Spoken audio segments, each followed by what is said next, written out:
Bonjour, bonsoir, ça dépend de l'heure à laquelle vous allez nous suivre. Je suis encore là au devant de nous, la sœur Eldad Mantima.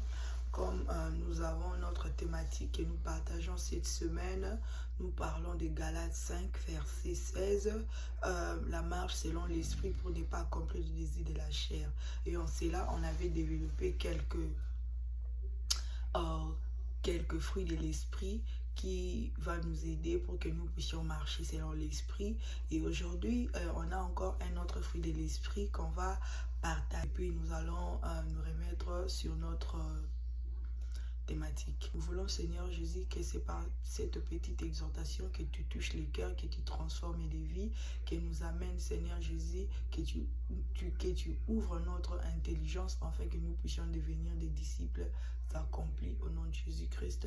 Amen. C'est quoi la douceur? Oui, loin d'être une marque de faiblesse, elle présente une force maîtrisée et une solution à Dieu canalisée pour servir les autres. L'Ancien Testament décrit Dieu comme étant bienveillant et puis doux. Oui, là nous voyons dans 2 Samuel 22 à 36 et puis Psaume 18 à 35.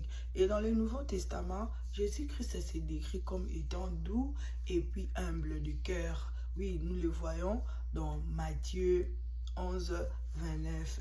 Et l'apôtre Paul exhorte aussi le chrétien à cultiver cette vertu de la douceur. Là, nous le voyons dans Colossiens 3, 19. Et puis, à quoi sert vraiment la douceur que nous parlons aujourd'hui? Comme l'apôtre Paul le souligne, que la douceur sert à l'unité des enfants de Dieu, à l'unité de l'Église. Alléluia. Oui, comme la Bible l'affirme, qu'une réponse calme la fureur, qu'une réponse douce calme la fureur. Là, nous le voyons dans Proverbe 15, verset 1. Oui, elle désamorce les tensions, là où l'orgueil alimente la querelle. Oui, là où il y a l'orgueil, il y a des querelles. En tout cas, les gens sont unis parce qu'il y a la compréhension. C'est par là que l'apôtre Paul est en train d'encourager les chrétiens à avoir la douceur. Parce que lorsque tu as la douceur dans ton cœur, tu éviteras des querelles. Donc ça désamorce la colère. Et nous voyons aussi que la douceur restaure aussi les autres. Oui, comme c'est dit dans Galates 6, verset 1. La douceur demande Galates 6, verset 1 demande de redresser les personnes qui ont chuté avec un esprit de douceur. Oui, même si ton frère n'est pas chrétien, c'est un païen, ou bien peut-être il était chrétien mais il a rétrogradé, ou bien il a commis une erreur qui peut-être a touché peut-être à causer l'atteinte à sa foi, pour que nous puissions peut-être le regagner ou les gagner, nous devons procéder par la douceur. Parce que si nous allons avec des moqueries, les diminuer, cela ne marchera pas. Et c'est la douceur qui restaure les âmes. C'est la douceur peut restaurer les âmes parce que ça exclut les jugements et la condamnation en ces moments-là, parce que nous ne sommes pas habilités à condamner ou à juger, mais Dieu nous a donné la douceur, que nous puissions procéder avec la douceur, parce que la douceur c'est comme prêcher dans les silences, prêcher avec les caractères. Oui, quand nous avons la douceur, nous allons prêcher les autres sans pourtant même parler. Oui, notre humilité. Quoi, un témoignage silencieux? Oui, dans un monde où on valorise la domination, on valorise le bruit, les affirmations de soi. C'est quoi briser les barrières relationnelles? C'est éviter les conflits et rétablir la connexion humaine. Là où une force a échoué, là où une autorité a échoué, la douceur peut faire l'affaire.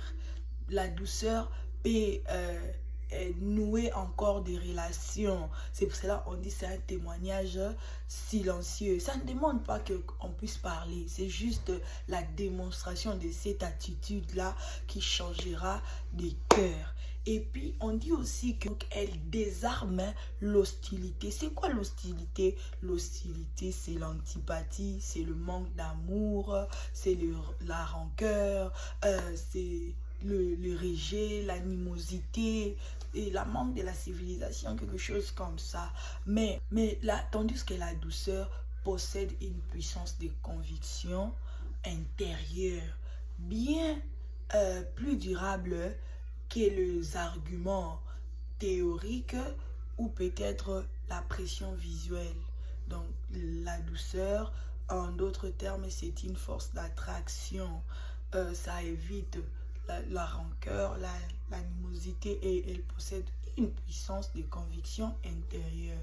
C'est pour cela, aujourd'hui, je voulais nous encourager à agir avec douceur envers le païen, envers nos frères rétrogradés, à agir aussi avec douceur entre nous les chrétiens, parce que c'est un instrument que le Saint-Esprit nous a donné afin d'éviter des querelles et de rester unis. Alors si nous voulons être unis, soyons doux comme Jésus, parce que Jésus était doux et il a uni le monde, et nous aussi soyons doux pour que le monde reste uni. Soyons doux pour que nous puissions demeurer dans la marche de l'Esprit Saint.